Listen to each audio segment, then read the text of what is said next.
Hello, I'm Forrest and I've got a problem. What up, y'all? Happy days. I was going to do comment corner, which I've never done, and some phone calls today, but I only have time for one, I believe. This is a long episode. So I think I'm going to do the phone calls for next time. I'm sorry I haven't gotten to them in a while. I can tell you that Richard and Maggie both left messages, and I will be responding to those in the next episode. If you haven't called in yet, have at it. What's the harm? 305 plus one is the country code, United States, number one. We are number one. Everybody knows it. I mean, everybody's looking at us right now and saying, holy shit. Is it get any better than the United States is right now? But back to the podcast 305 563 7264 or 305 Joe Rang. That is the number.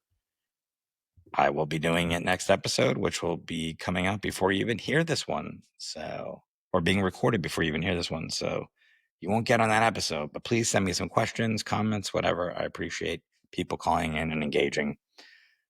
I see you, Richard and Maggie. I will get to you.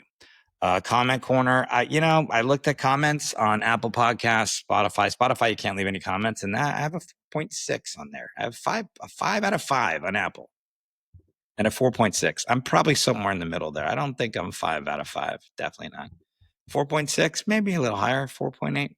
There's no comments on Spotify. That was just rating. But Apple, there's a lot of very nice comments. Thank you, Forrest, for being honest and brave enough to share your story of addiction while still keeping things light and entertaining. You are a pro. Thanks, ABH. These are all so nice. I got to say, I have never done anything in my comedy career where I go into the comments and things are like the just pleasant. Everything's so nice. Some of these comments, I can see who it is. I know it is by the handle, and they're friends of mine. And while I appreciate that you put in comments, it doesn't mean as much to me as a complete stranger because you're just doing me a solid and putting comments. So thank you to my friends that did stuff. But how about this? Well done needs to be heard. It's me, Casper 3. Thanks. Much appreciated. Love Rocket says Forrest makes addiction discussions entertaining, and his guests are so interesting. They are. I have good guests. They're fun people, and he relates these topics into applicable life lessons. I learned so much about my own issues every episode. Thank you. YouTube. Let's go onto YouTube here. I was thinking as I was reading all these comments. The last podcast, well, the podcast I had with Jim Jeffries. I don't know about that. We had a segment called Comment World, and we would only read comments from people that gave us 5 stars. So even if you wanted to read something negative, you still had to give us 5 stars, which was brilliant because people wanted to say negative stuff, but we made them give us 5 stars if they wanted to be read on the podcast. I don't have that problem. Everybody's so nice. Here's one where there's a little bit of criticism, but I don't even know if this segment's going to hold up because who cares about nice comments? They're not funny. But Vapin McLeod 412. It's a long comment. It says, thanks for being open and candid, firstly, and keep on doing what you're doing, mate. Also here from the ATM podcast with, Jim and Amos. Thank you for sending people. Send more my way. I like that you're open and not interested in sponsors. That appeals to the old school YouTube experience. There's no, what sponsors am I going to get? DraftKings, Zen. Nothing was monetized, but people were uploading to help and share, so please key it up. I have another account with content from 17 years ago warning of the dangers of prescription benzodiazepine addiction, and nothing was monetized. Yeah, good for you, man. That was nice. I'm glad that you did that. I don't know if you're an addict or not, but that was a good thing. We did things to help and not make money. Oh, so he goes, here we go, blah, blah, blah. Yeah. Oh, comment on like, so don't be hard on yourself. Addiction has so many facets, and I don't gamble, but they say it's mostly the dopamine rush in that area of addictions. You should look into shrooms and THC, CBD for sure. Shrooms for sure. There's a study, and I've been trying to get this doctor on for so long. Hopefully I'll get him on at some point. His name is Dr. Nutt, NUTT. We had him on the, I don't know, IDCAP podcast. I don't know about that. And he was doing a study on giving people mushrooms that were gambling addicts to try and help them with their addiction. And I wanted to volunteer for that study, but you had to be in England. But I'd still like to talk to him about it. And then I thank you, Vape and McLeod. And then, yeah, so here's one. Spencer Sharp, great episode. Thanks, Forrest. Just looked up your new podcast because they talked about you on ATM. Great. He says, I need to figure out a better title because it's quite difficult to find. I had to type in your full name, then find your channel, then switch the videos to most recent simply to find this. Yeah, that's not good. Maybe I'll have to figure out how to fix that. He also thinks I might be getting shadow banned. He goes, your algorithm is probably all shadow banned because you've had it for over 10 years. That is true. I never did shit with my YouTube channel. You're out and not used it much. It'll work better with the YouTube code to start fresh. Just a suggestion if you want to get more viewers. Also using gambling or addiction in the tags may also be shadow banning you. Thought that would be good, but maybe you had a point there. Anyway, by the way, since I've listened to 900 pods, blah, blah, blah, stocks or crypto. Oh, he's asking me, are you allowed to do stocks or crypto? Does that count as a relapse? So for me personally, I did crypto for a little bit and I stopped because it felt like gambling. I think this is an individual kind of person thing. There are plenty of people that are in Gamblers Anonymous rooms that are day traders in the stock market, and that was their thing. So for sure, if they started getting back in the stocks and trading, that would be relapsing.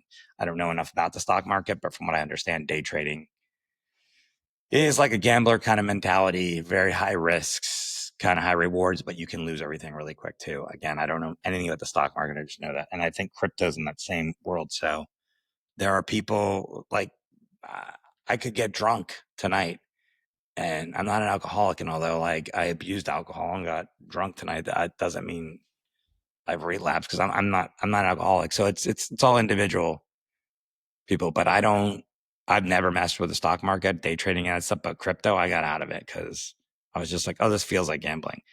I don't even remember. It doesn't matter now because I've gambled since that point.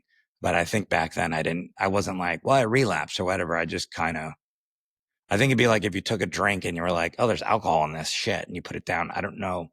Like some people are such sticklers for shit like that. They'll be like, I had 5 years sober and I did that. I don't know. I don't think you intentionally did that. You didn't intentionally take a sip of alcohol, but some people get really fixated on and why the days, like days clean, years clean. And while that is important, how many days and months and years you have, it is important to keep track of that and be proud of yourself and have that accomplishment. Sometimes things like that get stuck in people's minds. Like I'm fucked because I did this. So for me, yeah, I think that would be relapsing. Someone else says they like the title and they had to type in Forrest Shaw and go to the channel. Yeah, I don't know. I'll look into that. Maybe is that why I'm not the number one podcast? What if it is? It just fucking blows up. And same person, it's Liam Neville, violist, 1809. Asking me when I'm going to Australia. Yeah, I'm talking about it's Perth, Adelaide, Sydney, Melbourne, and it's February, March of 2026. And he also says, hey, I love the podcast. I can relate to you a lot. I'm very grateful that you're opening up. Just wanted to ask about the intro music. Are you still looking for your own music? This is my own music, by the way. I have the rights to this music, but I just used it because it's all I had. Free of charge, I can produce a little something for you. Maybe soft, cool jazz, country, a dreamy orchestra, modern techno, and or house. Hey, whatever you want to do, Liam Neville violist, 1809, I am down. Maybe send a couple different versions. I'll throw it on there and put a vote to it on the podcast. That might be fun. Maybe people like it. Maybe it's already Pavlovian where people are bap, bap, bap, bap, and they're ready for the podcast. I don't know. But yeah, I will take whatever you want. And the same person has written a couple other comments. So thanks again. That was Comment Corner. I don't know if it was great. We did it. Been talking for 9 minutes. We got to get going with the show. As always, subscribe, rate, comment. Tell people about the podcast. Send them a link to my YouTube channel and then they can find it. Hopefully. Rate, comment, all that stuff. If you feel like donating, as I said, go to forestshaw.net. You can see all my dates on there. Coming up. Florida, Montreal, Vegas, Boise, Idaho, etc. I'm going to be in those places. So come see me live. And that's it. Give me a call and I'll see you on the other side. All right, everybody. I'm here today with my guest, David Stebbins. No credits. Not getting any credits. Didn't want any. He's a very funny comedian. I'll say that. Very funny comedian. And I assume you write. Yeah, you writer too. I know you've written on stuff. And anyways, don't follow him anywhere. Doesn't want to be followed. I do not So. want to be followed. I don't But follow. I don't want to be followed. I'm very happy to have you on the podcast, David. Thanks for doing it. Thanks for asking me. Yeah. And I ask everybody this on the podcast. What's your problem? Um, all the things, life, life on life terms, restlessness, irritable discontent, me, my parents, you. Big problem with you today. Microphones.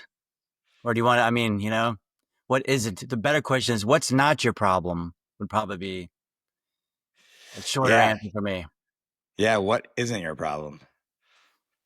you know? Right. What's the answer to that then? What isn't your problem? I haven't figured that out yet because everything is like all the things. So I haven't found it yet. I I started thinking about what's not my problem too. I think I might be in the same boat. I don't have a lot of things. I would say my dog, because I really like Uh, my dog. He's sitting right next to me, but he's right. got he's got allergies or something now. He's like licking his paws, like shaking his head, scratching ears, doing the butt scoots. Yeah. And I looked it up, and so I bought some freaking treats that are getting delivered in 3 days. I want them here now. And then you read it, and it's like it'll take 1 to 3 weeks, and I'm like, sounds like it's bullshit. But so there's problems there. So there's a That problem right there. that's You just found the problem. I See, don't I know. think if you look hard enough, if you put the work in, you can always find the problem. You know what I mean? Like, don't give up. The problem is there. Yeah. You're like, oh, I don't have a problem with my dog. It took you seconds to start finding problems. You see? Yeah. It's kind of how it works. If you have any of these, whatever you want to call them, conditions, maladies, issues, it's a kind of a way of thinking that's really the fundamental problem. It's the thinking that's the problem, actually. Yeah, I was just looking around the house to look for something that wasn't a problem. Like it was going to pop up. Like, Nice. that tree out there. I like Plus, that I tree. know you for a long time now, Forrest. If you ever tried to get suddenly optimistic, it would come off so insincere. It would just I, never, you would never be able to, and you would never be able to keep that together for very long. I lived with Orlando Leyba for, I guess, probably 5 or 6 years. I'd have to add it up in LA Yeah, for a he's while. funny. Super funny, and very positive person. Oh, And he had I difficult and like it was upbringing in the fact that he had to like do a lot of things to get to where he's at mhm. and struggle and stuff like that. And so I think that's part of it too, is when maybe you're more positive, sometimes people come out that way.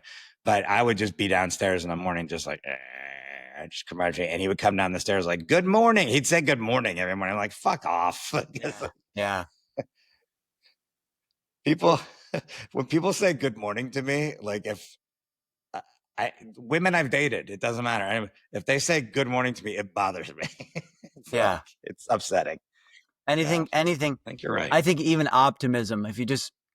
If Orlando could just get past that optimism, I think he'd really find no optimism underneath. I think he'd be able to find that. You know what I mean? I think sometimes people use optimism as a coping mechanism for the reality of what they really feel. You know what I mean? Like, there's no way Tony Robbins is that happy. He's got to be.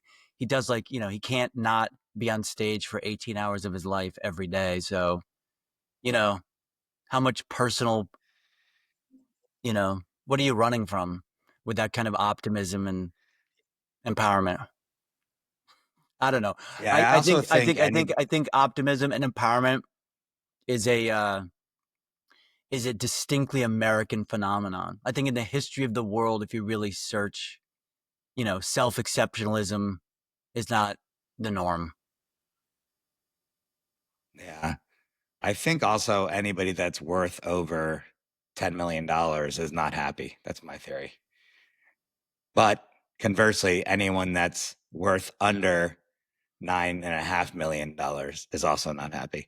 So No, there's just a sweet spot no, in there. I don't know. I mean, and that leads like Anyways, what really is happiness? I don't know. I haven't figured it out. well, this is an addiction podcast. This is a good start. So a lot of positivity here. I don't know a lot about. Uh, Where am I supposed to I look, know by the way? Can I just ask you a technical question here? you Now can that we're look in the wherever middle, you want. You can look wherever you want. it It doesn't doesn't look matter. weird if I'm looking at you.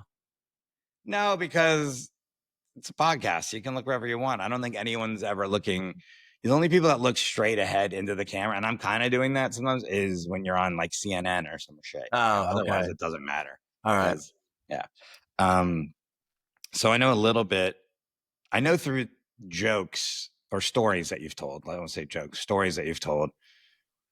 I wouldn't say I know about your history, background with addictions, but that's all I really know. Um.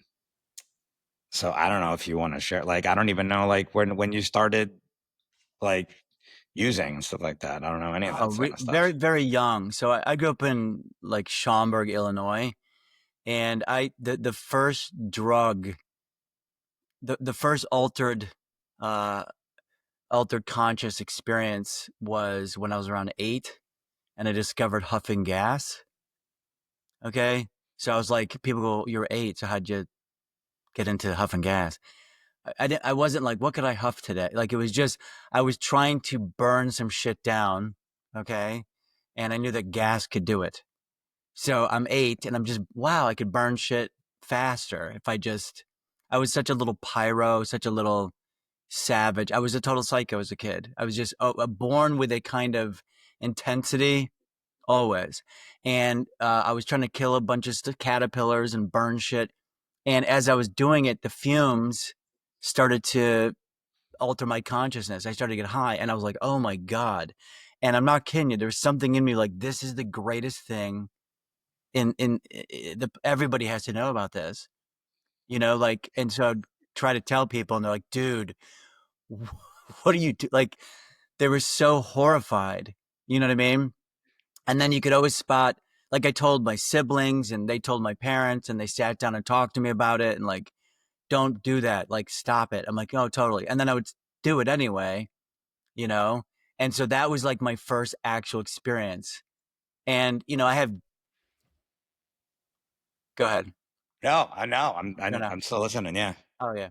I And was just then, thinking. I was just thinking about like you're 8. I mean, that's that's so early. If I was I mean, I don't have kids, but just seemed like if an 8-year-old came in and was like, I think I have a problem huffing well, gas, would be like, what? well, Yeah. this is the funny thing. So I remember I had a girlfriend many years ago and I told her that story. She got really sad.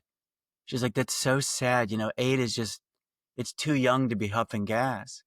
And my thinking was, well, what's the appropriate gas huffing age? Like, at what age can you get to that's like, you know what, that's fine. I get it.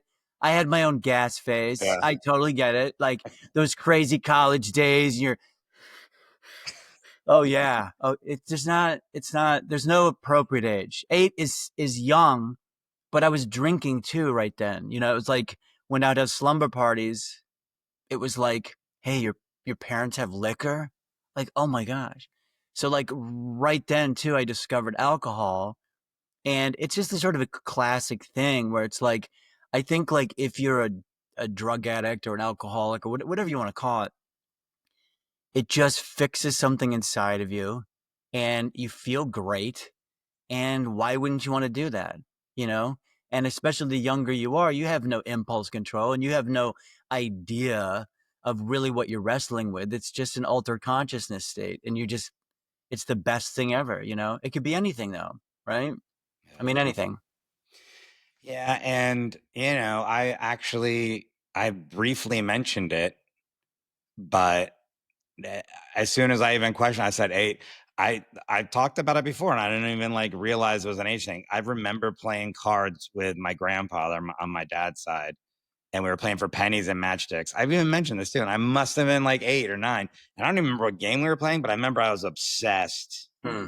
obsessed with like I wanted to be, you know, like do it because it was gambling. I mean, it was gambling, but the definition of what gambling is, I Yeah. mean, there was technically money involved. There was pennies, but even the matchsticks was like a value. And I remember just being obsessed with that. And so I look back and, it wasn't something that I was like, get my mom like, we got to play right now. But it was something that when it was, you know, like offered to me, I was like, fuck yeah, let's do this. Yeah, So yeah. yeah, That's a interesting. safe one But though. Like gambling's not so bad when you're young because you don't really.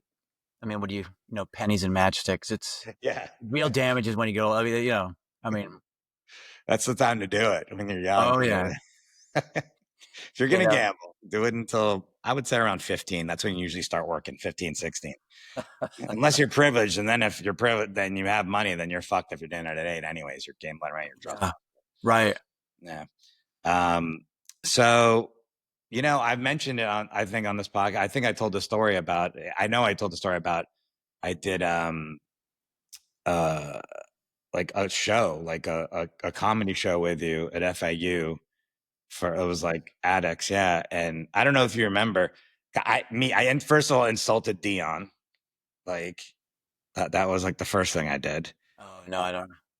Yeah, well, he was that, you remember, and Yeah, I he, remember he was there. Yeah. yeah, we were like in some green room about to go on, and I think you told me too. It was like, oh, there's not going to be any gamblers here, but it doesn't matter. It's addiction. I go, yeah, I don't even, I'm just doing comedy anyways.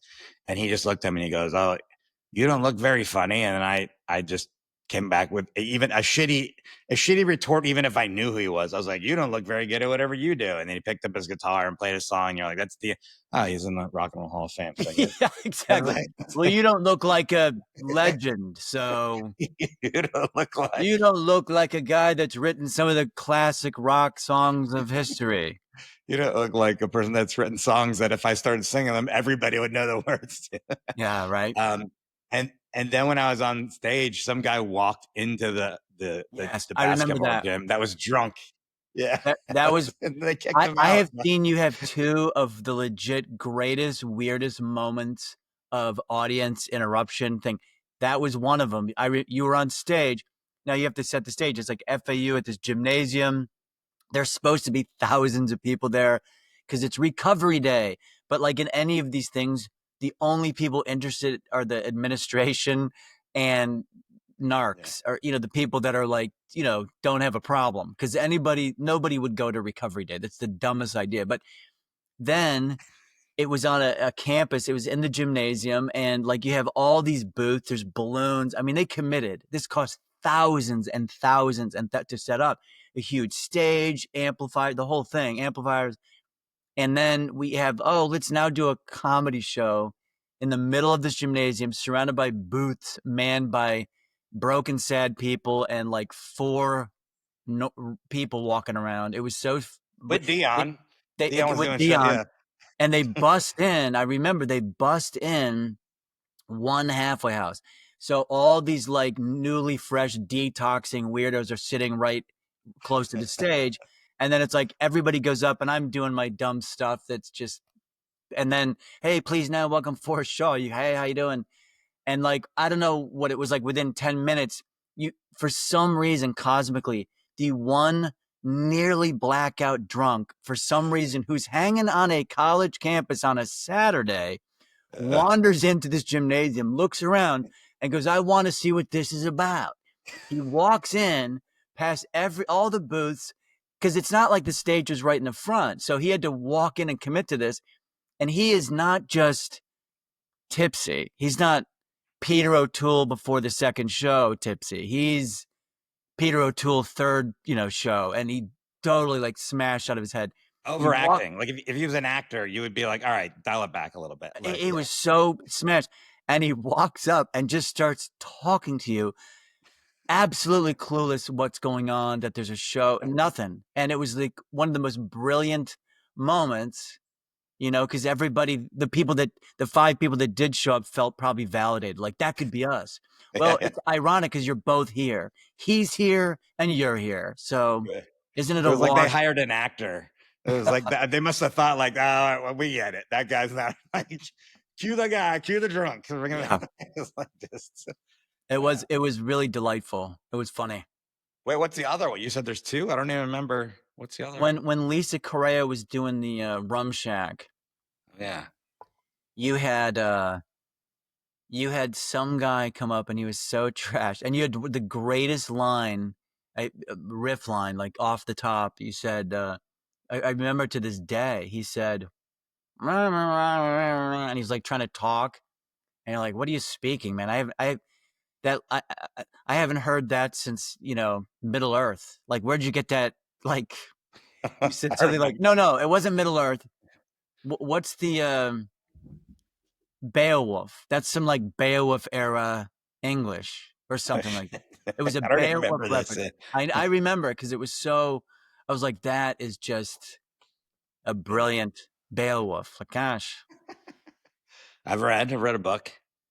I do think, just speaking of that, um, there's no data to support this or anything, and I'm not saying everybody, but a lot of which the is a addicts, sentence that can be applied to almost anything uttered nowadays. Now, this isn't backed up by data or science it's a or podcast. any kind of.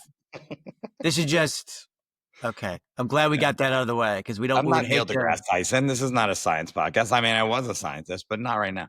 We Uh, just fit in with society. Is all I'm saying, Forrest. It's nice to see you. do Pulling away. addicts? Do you think addicts overall are like? I think you're very smart. I mean, I'm not. I don't know if I'm the smartest person, but I'm smarter than average. I think. But I always find like a lot of addicts at least that I'm friends with, and the ones that I can come talk to with, are very intelligent. And I'm not saying they all aren't, because trust me, I've been at casinos and I've met addicts and I'm just like, you're a fucking moron. Mhm. But it just seems I see, again, no data, but it just seems like the majority of addicts I mean, do you think there's something to that, or I'm just making shit up so I feel I don't think smarter? I'm making shit up. I think it's like a cliche a little bit because, like, so I got 22 years clean and sober, recovery, whatever. But, and so and I've been dealing with drug addiction and alcoholism my entire life. And the thing is everybody is susceptible. So it's like the same thing when people go, oh, artists, they're so prone to like addiction. And I go, because they're tortured. I'm like, dude, there's tortured firemen, there's tortured cops, there's tortured professors. Like everybody's got something, man, And so like I don't think people with addiction are smarter. And honestly, if you really follow that through, you go, if they're not clearly not smart enough not to fuck up their life, like, do you know what I mean? Like they're not quite, oh, he's a genius, but he lives in a gutter, or like, oh, or he like, he's been evicted and he's in jail. He's a genius. Oh, he's the. So what is the value of being the Einstein of losers is what I'm trying to say. You know what I mean? I mean, These guys are good really title. smart. They're smarter than your average person, but they just, they just can't keep their shit together. So it's a wash is really what it is. I like the Einstein of losers. I'll take that. Yeah. Yeah. That's what you are. You're It's the good merch, Einstein. kid. Yeah. I'm the Einstein of losers. That's right. Do you know people would buy that shirt? It's yours. Just give me my 10%. All right. I'll get some printed before I Mhm. head down to South Florida for my Nice. gigs. Nice. Einstein of losers. Um, have you ever been homeless? Oh yeah. Wow. Yeah. A couple times. I yeah. I And was there's a watching. couple times where I wasn't homeless, but I did not know that. You know what I mean? Well, Like you I lived weren't. You didn't know. yeah, there's both. I've been legitimately homeless and I've also lived in homes where I might as well have been homeless. It didn't Wait. So matter. going back first, you legitimately homeless, like on the street, living on the street. Mhm. Hmm. How long was Yeah. that? Um well, I left home when I was 16. Okay, so I was drifting around. I was in Chicago and I didn't have any place to stay. And I left home and where I was kicked out. Then I ended up going to Florida and living with my father. I got kicked out of there and I was homeless. Then I was always like, I was young enough at the time to kind of get rescued by friends and people like, hey, why don't you come and stay with me? But that was always short lived. So, there was like 4, 5, 6 years where I was very transient, where I could be in any state and I might have a place, but then I wouldn't have a place. You know what I mean? Yeah, because I'm like technically homeless right now, but it's like I'm not. I'm on purpose. Like I didn't re-sign a lease, Yeah. and so I stayed in some Airbnbs with some um, friends of mine, and uh, and then I'm at a friend's house. I've been there for 2 months. That's been out of the country, and I've been like watching the house, fixing. What they asked me to stay here, and Hmm. then I'm gonna go on this road trip. again like I did last year to Florida for starting end of October till January. So I was like, I'm not going to sign a lease before then. I Yeah. plan on when I come back in January signing a lease. Mhm. But I am very, it feels like it's the closest I've ever been to homeless. And by the way, I'm not financially in a place where it's like, isn't possible for me to be, you know, like Mhm. I was just watching, I was looking at a guy yesterday, just walking down the sidewalk. I'm like, just putting myself in his shoes. Well, he had one shoe, so his one shoe. But Yeah. yeah, Well, I think when you say homeless, there's a couple things. One is when you say homeless, there's like different levels of homeless. Okay. So, like, when we say homeless, we generally think of the guy shuffling on with the one shoe, right? He's got no place to go. He is like, a park bench would be like a gold mine for him. He'd just be like, this is great. Under a bridge somewhere, whatever, a bush. You ever do that thing where you're just not in a good place in your life and you're driving around, you see bushes and you think I could live there. Like yeah, I could live there. Like I could make it nice, like a tent. So that's like that kind of homeless. But there's another level of homeless, which is you don't own anything. You're not, surviving in a conventional sense, right? So like, or you're living on the kindness of strangers or friends. So like there were times where I was legitimately sleeping in parks and stuff. I've had that multiple times in my life. But I've also many times just been the couch surfing, let me crash in your garage guy. You know what I mean? yeah, That's a different type of homeless. yeah. And then you have the homeless where people are literally one problem away from being both of those, which is, you know, not a very secure place. That makes sense? Yeah, yeah, yeah. It makes sense, and I feel like it's weird because these last, I guess, however many months, I guess it's been about 6 months, um, of just kind of going to one place or another for like 2 months at a time. Hmm. Uh, I felt it's been unsettling, even though it's been planned and like I'm paying rent and stuff like, I'm Hmm. still like helping, like I'm paying utility, Yeah. everything here. But it is, it gives me, it's almost like this experiment that I've unintentionally done to myself. Where I'm like, this sucks. Like this is not good for your mental health to not have like a home base, you know? Yeah.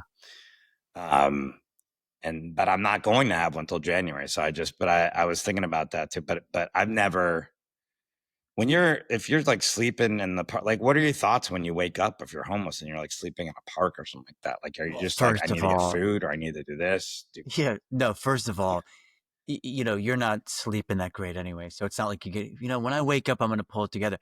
You got to, focus on the basics in a park, like not getting stabbed, try not to get, you know what I mean? Like try not to have sure. your can of beans taken. Like I wasn't that guy. I wasn't some hobo by the train tracks, but like, it's a pretty stressful existence.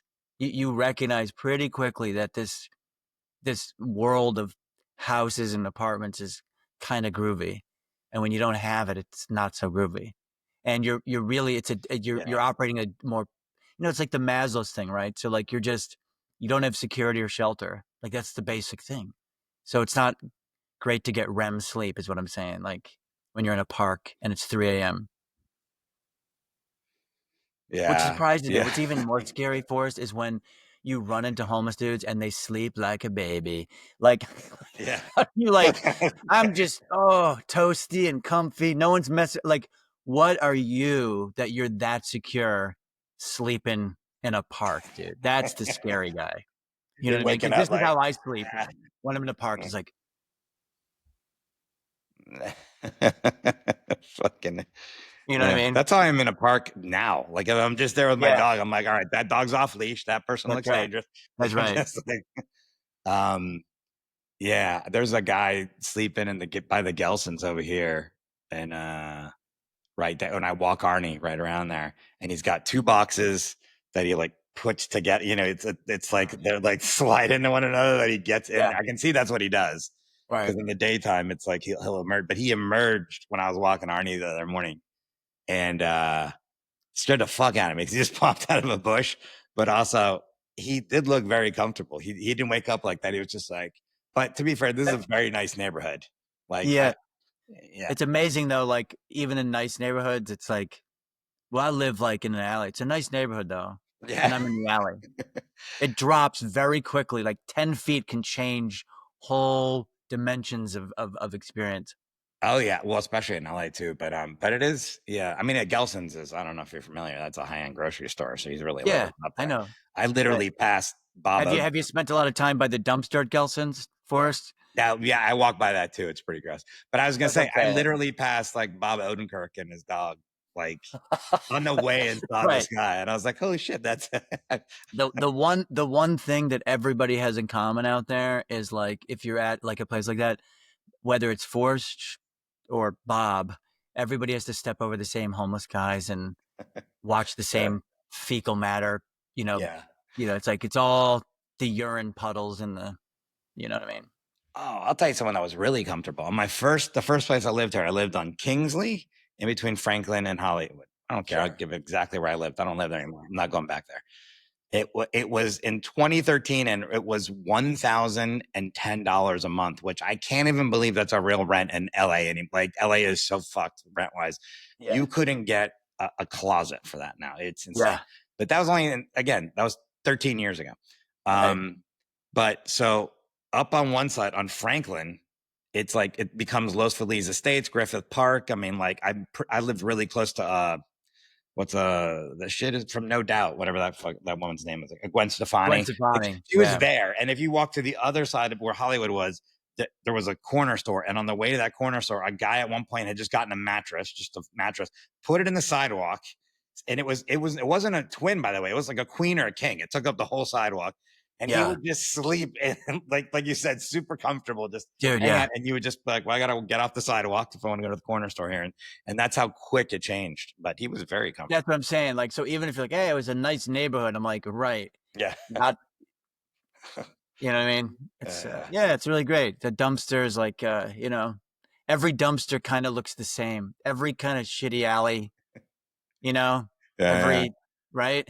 Yeah. It's all like, it doesn't matter. It's like, oh, listen, am I homeless? Yes. But I'm not one of those, Silver Lake homeless guys. I'm like, I'm in Malibu. I'm out back near the, Yeah. like, it's, you know what I mean? Like, do I have an ocean view? Yeah. Cause I live on the beach. So that's that. Like, Yeah. It's pretty it's sort cool. of, Yeah. I see Robert De Niro every morning. No big deal. Like right. Excuse me.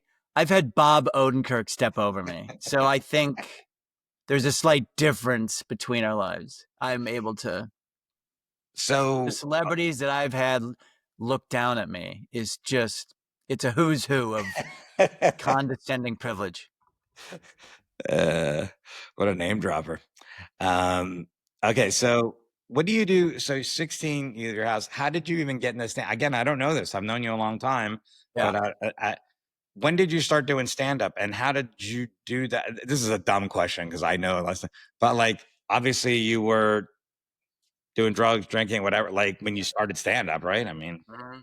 Well, not really, actually. What happened was I was up in Omaha, which is, I was 20 at the time. And that's one of my experiments with homelessness. But I was able to, like, I moved from Hollywood, Florida, up to Omaha, Nebraska to live in this guy's barn I didn't know. Because my girlfriend, who was still in high school, and I moved up there in 1988 and drifting around and stuff. And my girlfriend, who I'd met at Lake Forest Academy, which sounds very privileged and beautiful, and it was, but we were like the poor people at that school. I got kicked out of that school, and then I got kicked out of every place, and so I went through psych wards and all kinds of stuff. And eventually, it was just like, get the fuck out, just leave. We can't deal with you. And I was like, I'm gone. Well, that's a long story, but so I ended up in Omaha for like 2 years hanging out. I was in bands, playing music, drums, guitar, that kind of stuff. I wanted to be a musician. And then I got cancer. Okay. So at 20, I found a lump in my throat, turned out to be papillary carcinoma, and you can kind of still see the scar. I had my thyroid removed. So I came to Florida for the surgery. And as I was convalescing, I figured I'm going to be dead probably like like I've always wanted to do stand-up comedy, always.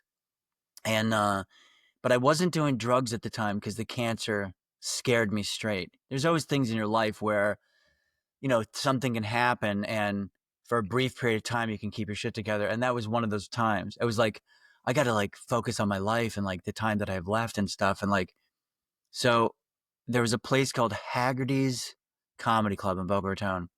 And I was like, I want to go down and I want to give stand-up comedy a try. That's how it started. Wow. Where was Haggerty's? Haggerty's is like Second and Glades in Boca. Yeah. So there's a place called the Dubliner, or it's like an Irish bar. You know where Tom Sawyer's restaurant is? No, because I'm not super familiar with Oh, like okay, all the okay. because, but I know Well, where well, it's they. right there near Second and Glades. It's a Uh, little bit north of there on Second. wait, it's Okay. still there, but it's not. It's called. No, no, it's long. It's been so many things since then. Yeah. Okay. I mean, it's changed. I mean, it was during that early or late 80s, early 90s boom. I mean, it was just booming, man, then. It was like there was comedy clubs. You could get sets in a gas station. You know what I mean? Yeah. Like it was like there's always been those booms, and it was one of those booms. So Yeah. it's not. It's still there. It's a bar now, but it's not. They don't do comedy. It's not a comedy club anymore. And so what year was that? You were 20 or 21 or I was just 21, so that was 1991.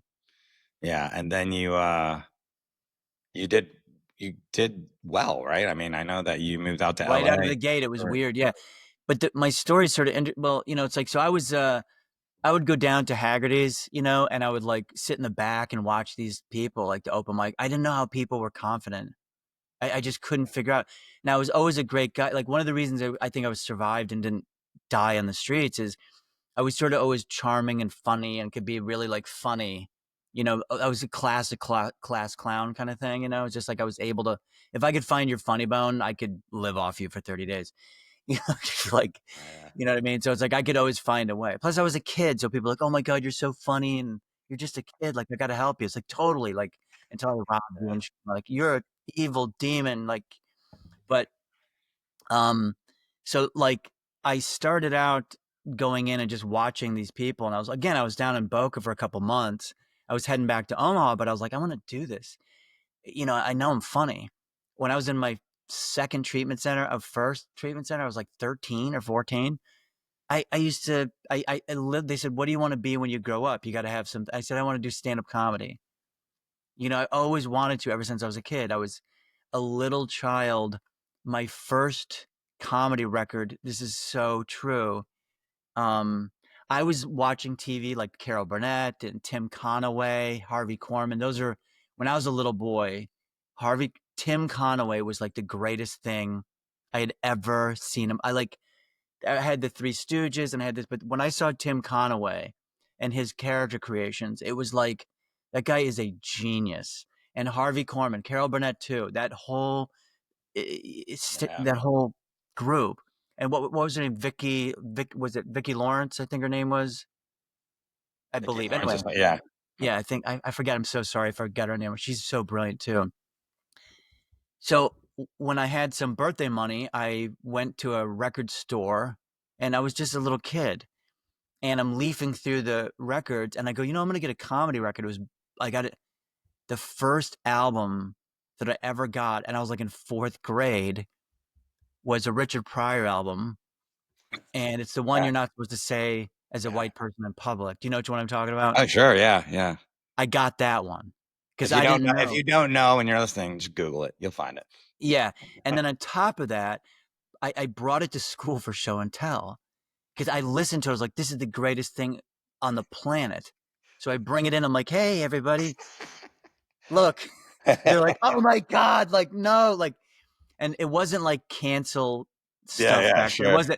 It was just at fourth grade, it's just not appropriate, right? So like It's it was really not. I was in the principal's office. I'm like, but have you heard the bits? yeah, yeah. Mudbone is just genius, Yeah. principal. It's So even better if you huff gas. That's your it's time. even better. That's it. So the reason I'm mentioning all this is it had always been my dream, always, since I was a little boy.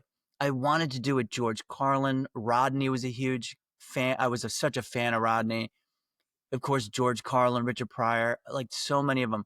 And so by the time I was like 21, like, and I'm convalescing, I'm like, I'm going to go do stand up. But Forrest, as you know, there's a big difference between being funny in life and then getting on stage and figuring out how that works. Because the first thing you're confronted with fear and nervousness, which messes with timing and delivery and any of that stuff. So I was sitting in the back there and I didn't know what to do. And I signed up one week. And as they were getting closer and closer to me, I was like, oh my God, like I'm like having panic attack. Now I wasn't doing any drugs and I wasn't drinking at the time. I was like doing carrot juice and trying to like not die. That's what I figured.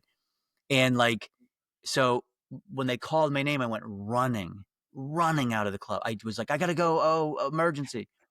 And I left and I didn't even get it enough. I had the courage to come back for a couple weeks. And when I did, like, I remember the guy's name, Jay Convente. He was like, dude, where'd you go? I'm like, oh, I had a big emergency. He's like, look, I know you got scared. Just go up, break the seal. And I didn't know how to do it. So I was sitting in the back and he's like, you'll be up in 5 or whatever, you know? And Forrest, I was so scared. I was like, there's no way I'm going to be able to. And you know who was there that night? Mitch Hedberg. He had not done stand up comedy in a long time. He had never done it. He was like a new guy. And he wasn't doing Mitch. He was just a guy talking. But what was weird is he had confidence. Okay. Like he could talk. I was like, I'm not even going to be able to talk. So when they called me up, I realized I know I'm going to be so nervous that I'm going to overact nervousness and I'm going to make it a character. So I would go on stage and act all nervous and like, and I would just like do the preview. Wasn't that guy funny? Like, remember that joke he talked about? And then I would just do his bits and it killed because it was so dumb and funny.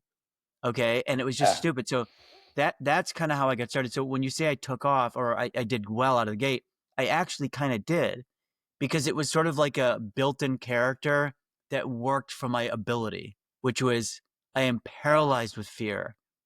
And that's kind of what I did. I don't know if that makes sense at all or clear.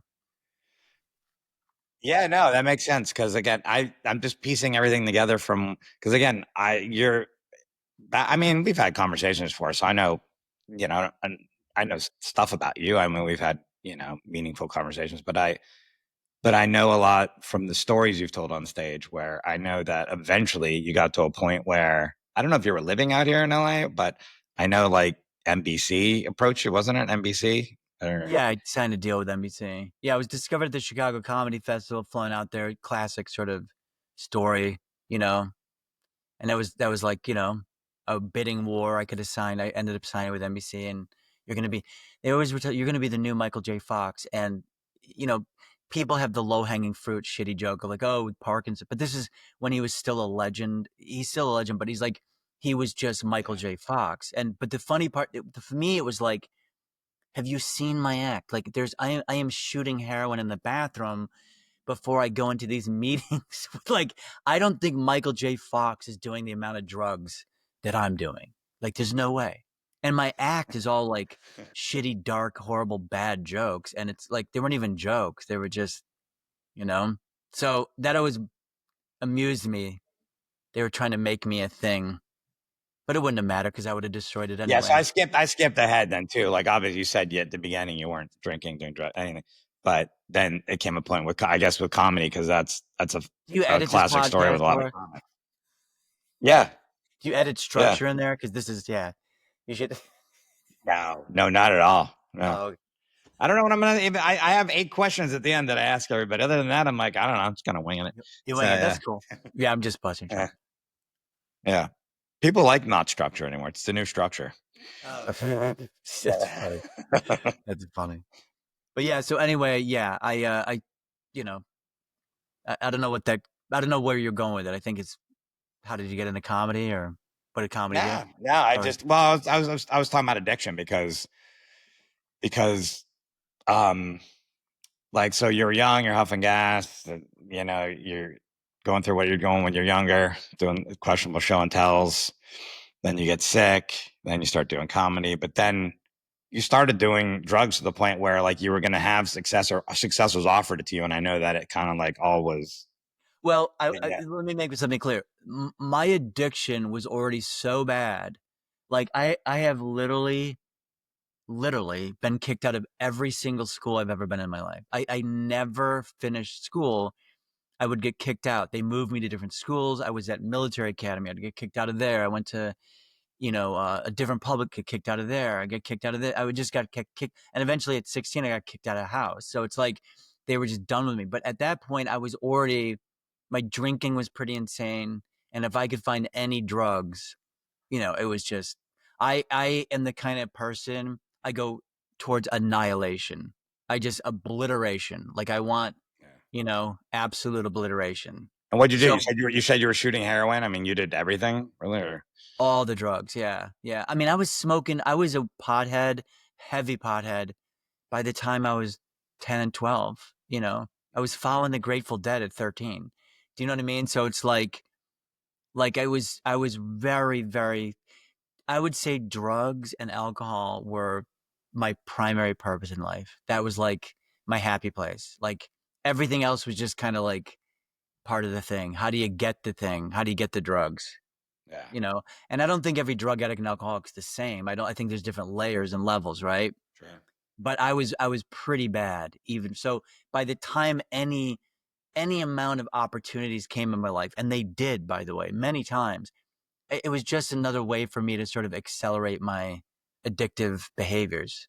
It was never a way to sort of, you know what I mean?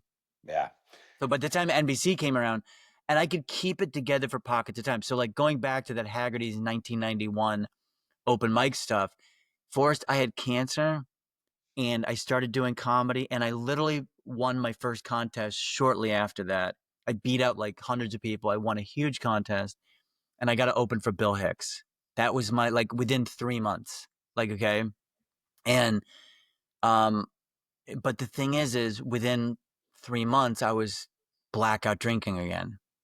So like it would just I could never keep it together. Ever. yeah. And did you know Eric Myers at all? Did you Oh know him? yeah. Yeah, Yeah. Sweet kid. yeah, super funny. Mhm. Like, but like you're just remind me of that. Like, kind of like the same. It wasn't, as far as I know. I think he was just a drinker, but he's passed away, unfortunately.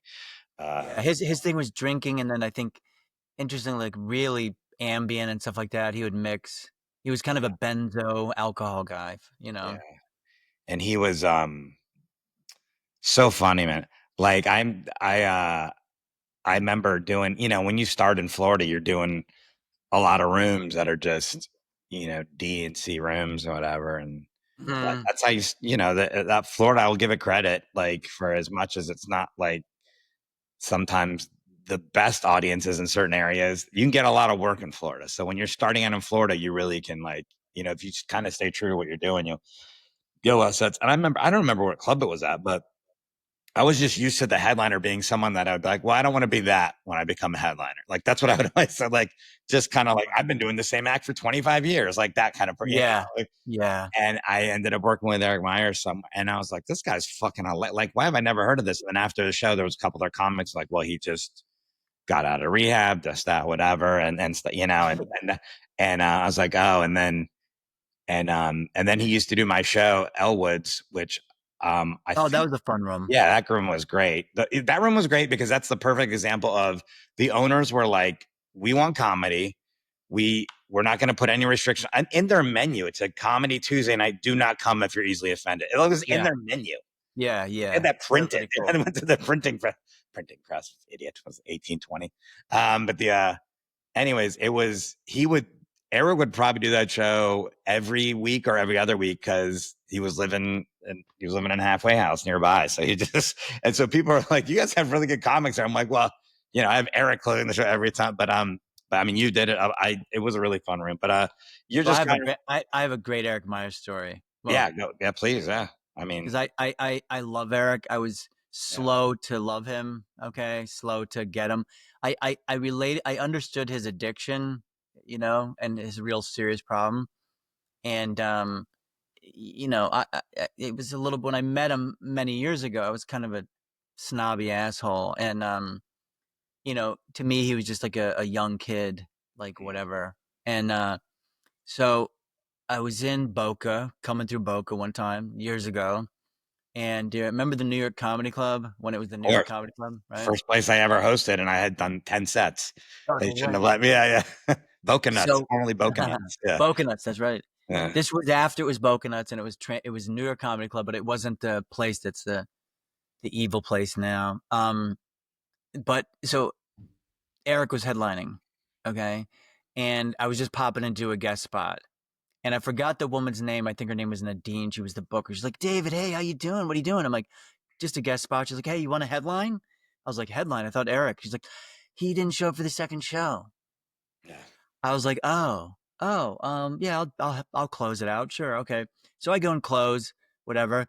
After the show, like we're just hanging out, and then there's this commotion out back, and everybody kind of goes to the kitchen out back, and we found Eric. He was by the dumpster, like completely out of it, and I remember he had all of these airplane size bottles of alcohol Yeah.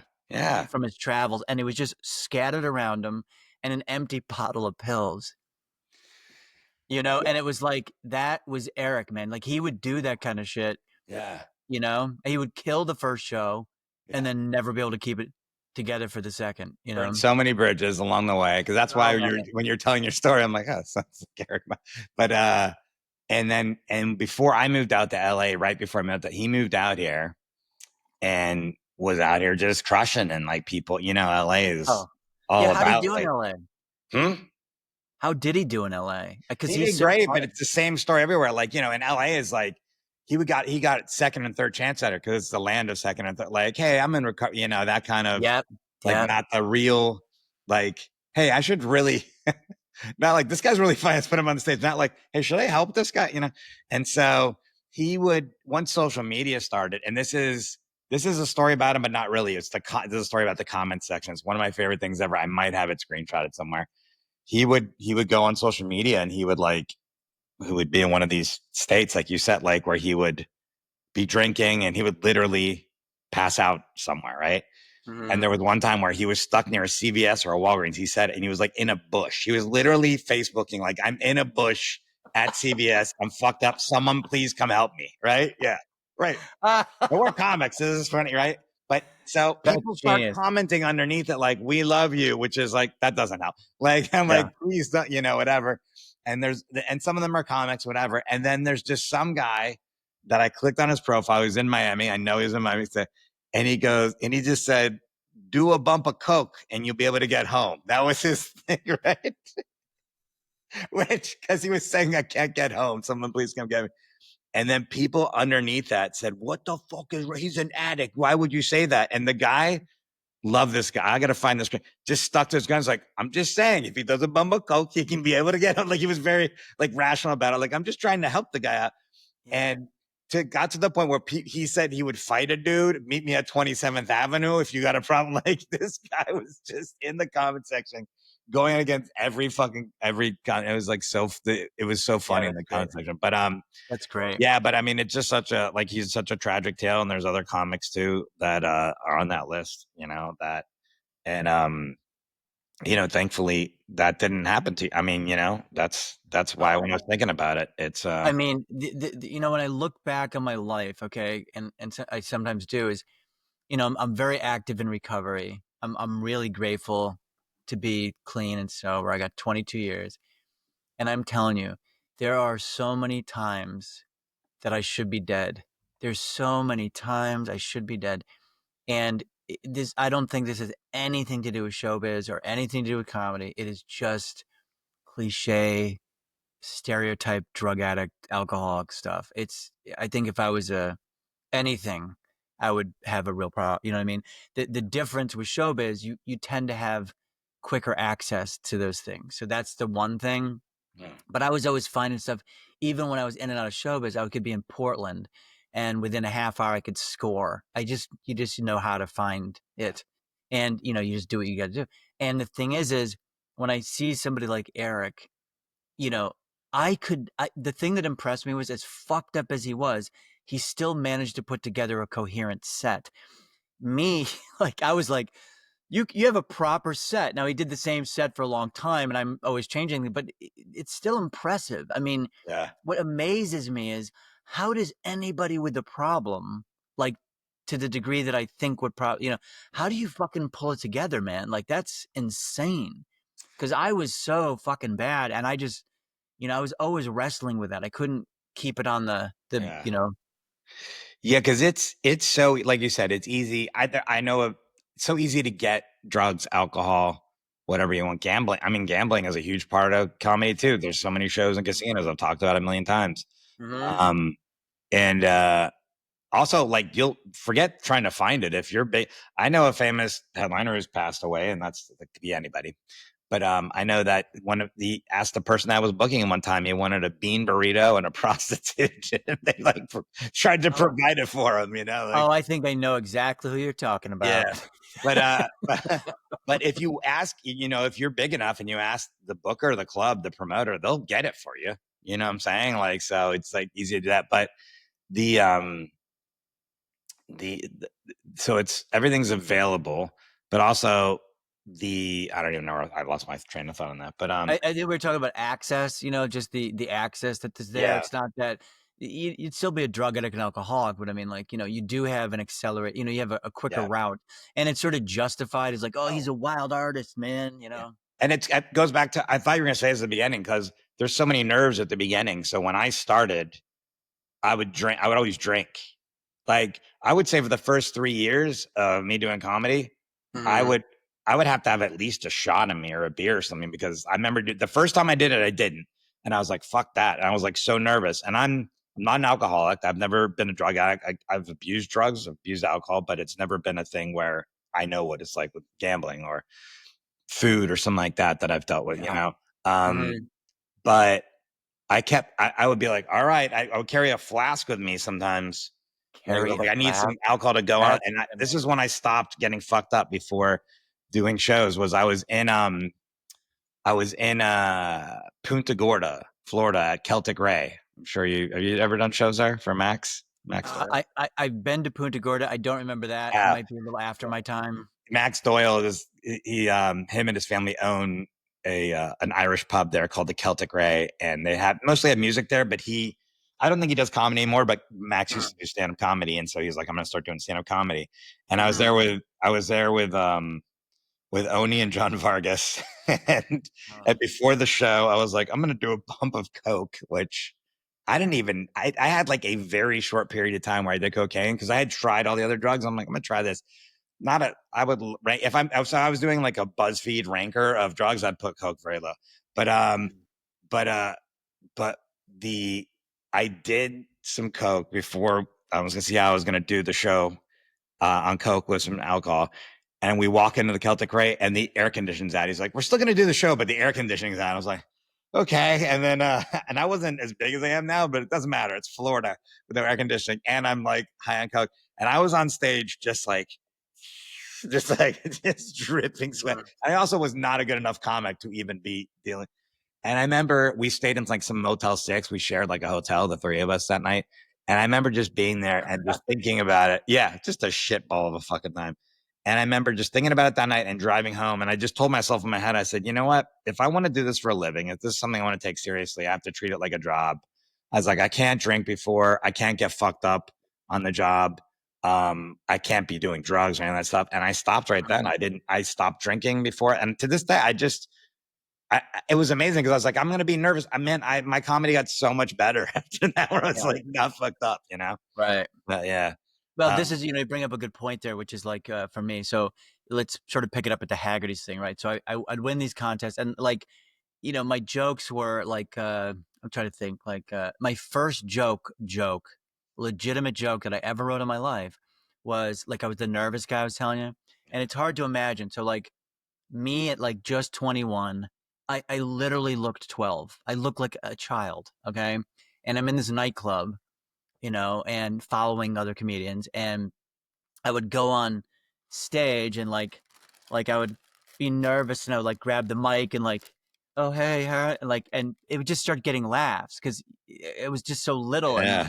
Yeah. So like a kid, they're like, "What the fuck is this?" So because everyone's like trying to go, "Hey," blah, blah, blah. And I'm just like, "Oh, hey, what's up? Hey guys." I go, "That guy was funny, huh?" He was so funny, man. Remember the joke when he said the thing about, and I would start doing their bits, right? And it Yeah. would just kill. I'm like, I have my own material. I wrote the jokes, but I'm so nervous that the sweat, I sweat and I can't read my jokes, man. I can only read part of my jokes, and it would just start, uncomfortable. It would just start, and I was just like, yes, I have to just read.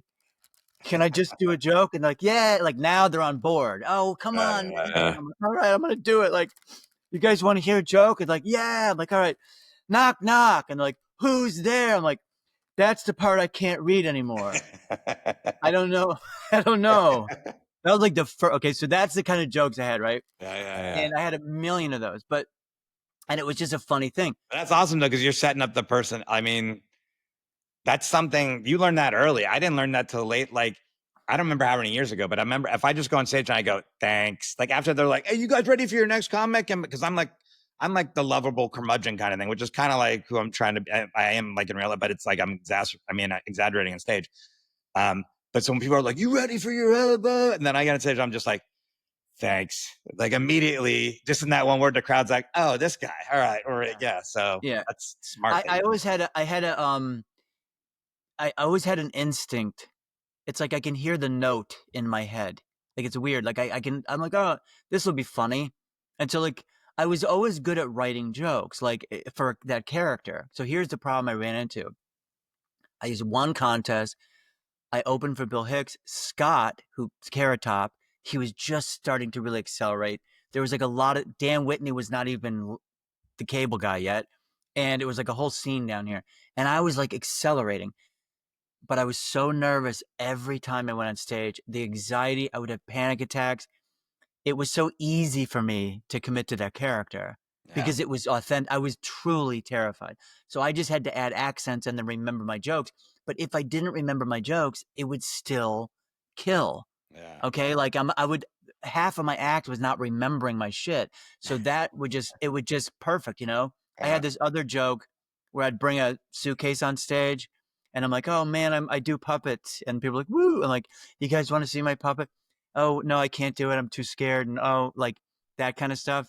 And I'm like, yeah. all right, if we chant his name, my puppet's name's Aldo, he'll come out. Okay. So the whole, oh gosh, do it, Aldo, Aldo. I'm like, are you guys ready to see Aldo? And they're like, yeah, like, all right. And I'd open it and like clothes would fall out. I'm like, I brought the wrong suitcase. I brought the wrong I didn't know you were a suitcase. prop comic. I did, Forrest. I would do anything. You know what I mean? I Yeah, didn't know what to do. I yeah, didn't know what to do. I was just so trying to come up with material. Like I yeah. didn't think of it as prop. I thought of it as a gag. You know Do- what? One of my favorite things you've ever done, like, I mean, you're like so hilarious, man. But I want to, one of the favorite, and there's two things that I just remembered. There's a story that I told, like at a storytelling show you had at the Funky Buddha. That I'm like, I should re-look at that story about finding a woman on a. I've talked about it a little bit on a dating line and going out with her. I told the story, but anyways, that's not what I was talking about. This is not too long ago, maybe a couple years ago. I was in Miami. Maybe it might have been pre-COVID. I don't. COVID's such a time warp for me. I don't know when it was before. But I right. think it was before. And we were at the Comedy Inn and doing shows. And then there was like a late show at the Improv that I was going to do, and you came there after me. You closed it. Mm, I don't remember what the show was, but I did a set. Someone else did that, and you came there.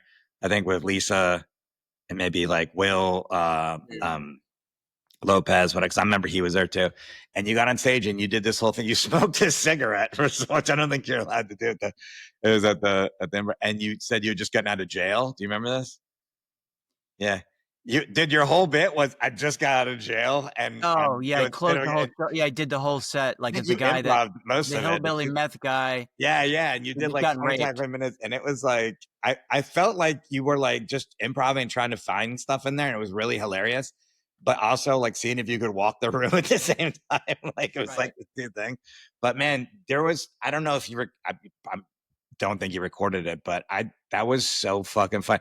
Like Lisa and me and Will Lopez were just sitting like in this booth on the side, just dying the whole time. It goes Yeah. dying because what you were saying was funny, but also it was just uncomfortable for the crowd. They were Yeah. like laughing, but they're like, "Is this guy like?" It was like a Borat thing. I was like, "Is this real or is it not real?" It's still funny, but it was awesome. Yeah. It was so No, good. Yeah, the thing about me is I've always swung very, very hard for the fences, and I'm never afraid to yeah, burn bridges or fucking, I don't, I honestly, it doesn't matter, especially, it's all contextual though. So like the improv, my relationships with the improv was always a little bit weird. I have a history with Renee and Andrew and, you know, going way back, and I like both of them. It's just that they also knew me when I wasn't clean and sober.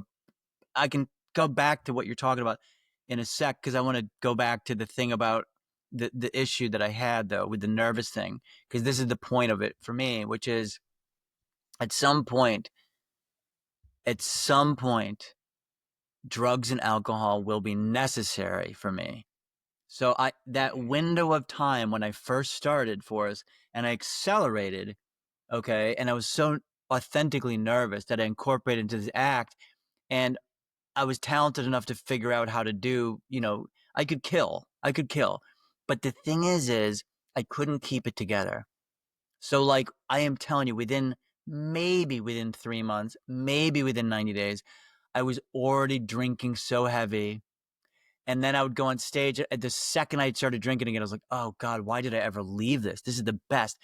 Because now I'm not scared anymore to go on stage. And here was the problem I had. I became cocky and arrogant on stage. I wasn't this, I could do the nervous thing and then I would forget because I'd be drinking so much and be like, yeah, whatever. Blah, blah, blah. And it was suddenly changed. I was like, oh, you're not, but that's not, you were just that adorable guy. Now you're kind of a dick.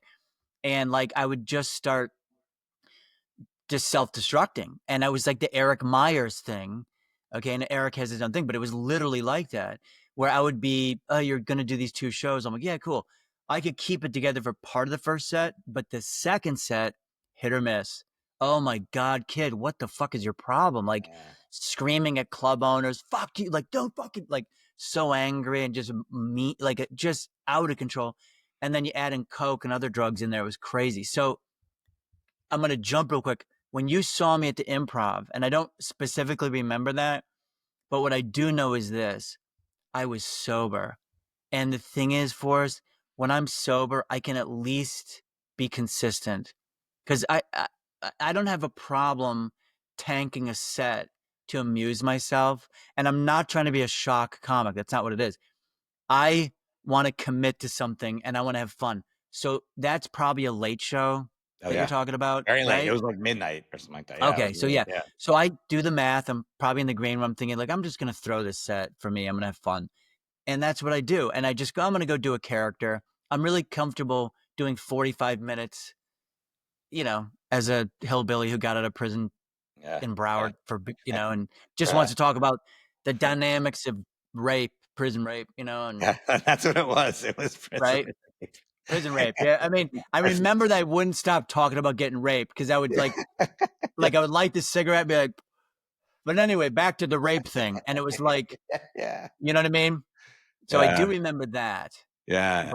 But so anyway, the point is though, but the interesting part is I was stone cold sober for over a decade by that point, but I could keep it together. The interesting is if I was fucked up for us, I don't know if I would have made it to stage.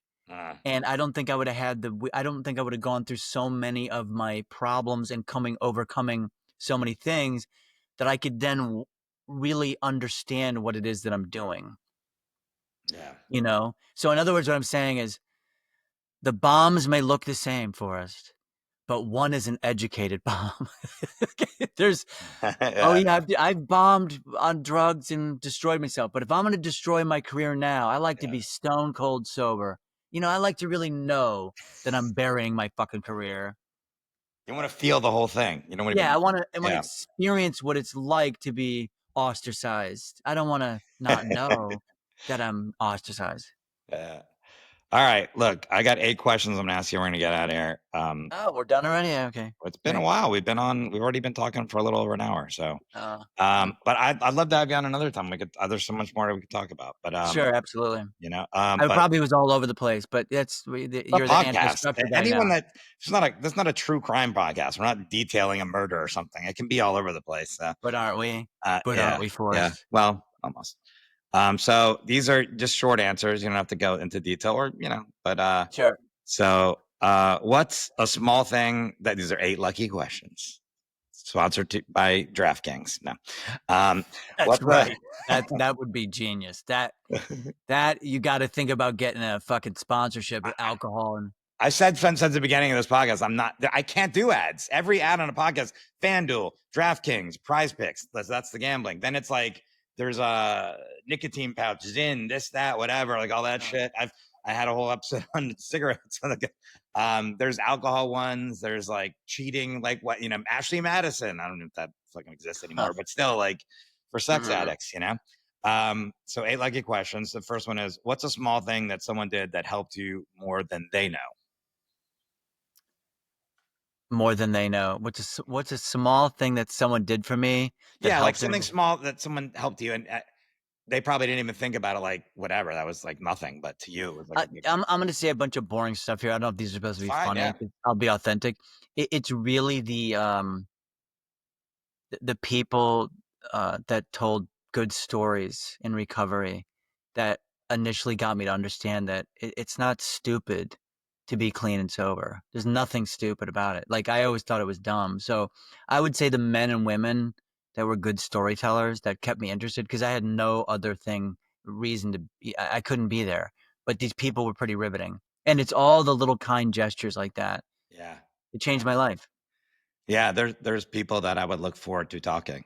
I'd be like, Hmm. oh, good. Like, Oh, you're like, yeah, 100%. You gotta sit yeah, through a million shitty meetings, and then the right, one guy or the one woman speaks, and you're like, "Oh my fucking god, I can make it one more day, man." That's yeah, so powerful. yeah. My guest last week was an author. He's not an addict, but he wrote a book about that just came out. His name's Jonathan D. Cohen, and he wrote a book about kind of like the rise of sports gambling, that the level it's at now with apps Sure. and phones. Yeah. And I read his book before I had him on, and he had all these stories in there. And I told him, I was like, your book for a gambler was like going to like 20 meetings in one. It was amazing because it was just like, oh yeah, fuck yeah, fuck yeah. So, next question. If your addiction had a theme song, what would it be?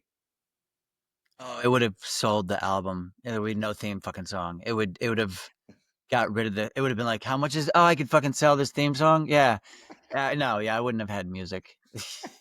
Oh no. I can get 50 That's cents not a for the thing. CD. What's the dumbest excuse you've ever told yourself to justify your addiction? Um, what's the dumbest thing I've ever told myself? Yeah, Oh, probably I got this under control. This is sure. it's okay. Classic. Yeah. Yeah, I got it under control. I mean, Yeah. it took me. I remember. Oh, sorry, I don't want to riff. Keep going. Sorry, No, no, you can go. Yeah. I don't know. Yeah, it's like I remember one time. I'm not kidding. I was up all night smoking crack in a porn shop off of Ventura. Okay, like it's fucking 9 in the morning. I get out of there. I would stay in these porn. I would get a private booth, and you could lock it and shit. And I would just smoke crack and they knew me. So like you get these cards, they weren't even like money back. It was like you had to pay and like, how much do you want on your porn card? I'm like, just give me like $500. The one's like, whoa, like most people are like $2, $3, $5. I'm like, I'm gonna be here for a while. So I was got this private room and I'm just smoking crack trying not to die, and they just knew me like, hey Dave, you still in there? Like, hey Dave, checking on you, can you feel your feet? It's like, I'm good, thanks man, I'm all good. Wait, I you would do wouldn't it. you wouldn't watch porn or see any? Well, You I would. would watch porn, but I was so cracked out of my fucking head. Do you know what I mean? Like I couldn't. I was just sitting there watching porn. I don't know. Yeah, just smoking crack all night until the wee hours of the morning, and they would literally be like shift changes. Hey, Dave, I'm leaving. It's Bill. I'm leaving. I'm like, all right, Bill. Thanks, man. Thanks for checking. Hey, I hope that thing with your kid works out. All right, give him hell, man. Go Huskies. And it was like, then it was like, hey, it's Denise. Do you need some water? I'm like, I'm good. Okay, so like, I I swear to God. So I like get out of there. I run out of crack. I'm like, I got to get out of here, man. Like I leave. It's in the morning. It's fucking 9 a.m. I get in my car and I have so many pills. Okay. They're all fucking what we call elephant killers. They're tranquilizers. And I'm like, I need to come down. I'm going to have a heart attack, bro. I know. I'll take my drug. I'll take them now. And then I'll make it home and I'll be able to pass out and go to sleep. But the thing is this, I was living over on Pico at the time. So I had to leave from over just off of Coldwater, go over Coldwater, get down through Hollywood traffic. Dude, I got in I nodded out 3 times. I woke up, I was like, oh, fuck. I hit a truck. Monday morning rush hour traffic. I did not consider this, okay? Because I'm like nodding out. I'm like, oh, I gotta wake. I'm like, wake up, man, wake up. Oh, fuck. I smash into this truck. The guy hops out. He's like, we're all good. He had like some industrial truck. He was fine. I was like, I gotta get this fuck out of here. I'm driving to the streets. Oh my God, I'm fucked. I go through a red light, smash into the median, breaks the subframe. The tires are bent underneath. People are running up to me. I'm like, I gotta get the fuck out. I'm driving. Now the car will only go 15 miles an hour because the fucking wheels are bent. And so I'm like, they're like the slowest getaway. I somehow make it home, pass the fuck out, and I only wake up like hours later. My roommate's kicking me, going, Dave, wake up. I'm like, what? He's like, what the fuck did you do? What happened, man? I'm like, what are you talking about? Have you seen your car? I walk out to the fucking to the driveway. The whole fucking car, the front of it is just smashed. The side windows are smashed. The fucking, it looks like 2 white sharks just attacked us. It was brutal. And I'm like, oh, no, I got an offender bender. The reason I tell that story is it would be another 5 years till I got clean and sober from that point about. Now, here's the reason I'm telling that. It took me 5 years of sobriety until I didn't go, I should have waited till I got home to take the drugs. And that's the problem, David. If I would have waited, I would never. But the thing is, so the dumbest thing I've ever told myself is I had a choice. If you're a drug addict and alcoholic, you're not driving this fucking thing. It's driving you. You will take shit. You will make promises and break them all the time. You will think that you're going to say and follow through. Oh, I should have. And it's so cunning and baffling and it's so strange. Even when you're clean and sober, you could think that if you had done it another way. So when you ask me what's the dumbest thing that, my addiction has ever told me, or whatever I've told myself about my addiction, it's that I had a choice, that somehow I was going to keep the manageability part in check. That's a long-winded way Yeah, to go. no, But good answer. It's a good answer. So, all right, the rest of them got to keep shorter. No, I'm kidding. What do you think the worst addiction is? Again, this is just anything that destroys your life. I mean, I used to make fun of people that had Ambien addictions or like, oh, you're addicted to pot. Like, I still think pot's a very dumb addiction. Like, really? Okay. But I think anything that ruins your life. I yeah. mean, it could be gambling, it could be porn, it could be. Well, it's a good point. Within gambling, I would meet people and be like, yeah, I had an addiction. I would scratchers addiction. And I'd be like, what? And now I'm like, yeah, of course, it's money. It's the same shit. But to me, it was like, the fuck is that? Like, That's not real even. life. But now you look at it and you're like, of course it's of course it's bad. Yeah, Um, that's funny. what one word would you use to describe your addiction? Um, awesome. I don't know. Shitty. What's one word that I would use to Those are two different words. okay, probably inevitable. Inevitable. Yeah. And Mhm. then what about your recovery? Like one word or Yeah. what? Oh, Same thing. fucking lucky. Lucky. Yeah. Lucky. Not even a Nothing's question, promised dude. to you. Yeah. I am so Uh, lucky. yeah. What's your proudest moment in recovery so far? It is really, truly. Can I say a couple things actually? Because one of Sure. them is, it is the day to day thing of being clean and sober. That's just like, but it's also the fact that I find value in emotional sobriety nowadays, and the line that I always say to people, especially newer people, is that I am the kind of person my younger self would never respect, and I'm really grateful for that. I would never want the respect of my younger self. Like, it would not, you know what I mean? I Yeah. was such a savage. Yeah.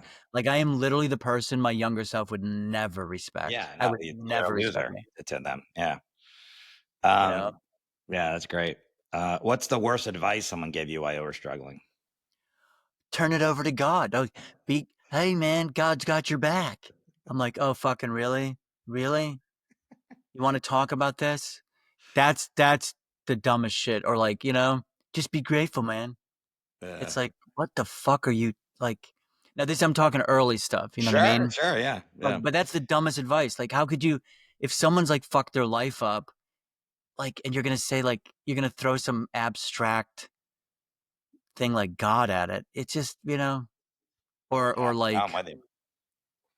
or like, or the other thing is the joy stuff. Like, hey man, life's so great. Like, have you lived? Have you lived? It's great, huh? It's not so, Yeah. yeah. Norm Macdonald has that great bit about why did he kill about suicide and why did he kill himself? So why did he kill himself? Like, Oh, like what's the life's bit? terrible. It's like he goes, I'm gonna fuck it up, but he kind of goes into Oh, how difficult life is. He's like, there's no yeah. reason for him to do it. He's like, it's fucking hard. Like, Yeah, it's like when people um, say like, "Oh, it's such a what coward's advice? way out." Yeah, It's not yeah. a All coward's right, way last out. question. What I don't wanna advice do you promote have? suicide. I just promoting No, no. suicide here By the way, at the right end. after this, I tell everybody if you're feeling suicidal, crisis Oh, okay. hotline numbers. Oh, No, okay. we're not promoting that. I've talked about it on here Mm. many times. So, last question: what advice do you have for someone that is struggling? Don't die. Do not die if you can. Good And one. it's tough. Yeah. So, Um, this was awesome, David. Thanks for being on here. David thanks for Stebbins, asking no me, credit. Forrest. Don't try and find this guy. You're not going to. Don't care. Don't want you. Yeah. Well, um, but yeah. Thanks for being here. Thanks for Yeah. sharing everything, and I'll see you in Florida. That's it. Looking forward to it, Forrest. Thanks so much. Okay, buddy? Thank you, David Stebbins. That was fun. David's so funny, and man, he's got. I'd love to have him on again because I don't think we even scratched the tip of the iceberg or whatever. What's the saying? Is it the tip of the iceberg? I don't know what the saying is. Scratch the surface. No, you know what I'm talking about. I'd love to have him on again and talk a little bit more about his journey. But that was a really fun episode. Huffing gas at 8. Amazing, dude. Um, but that's why I love doing this podcast. It made me think about the fact that I've even mentioned it before. When he said that, I was like, what? And then I was like, oh, yeah, I guess I was into gambling at that young age. As I thought, my battery's going to run out. I'm rambling.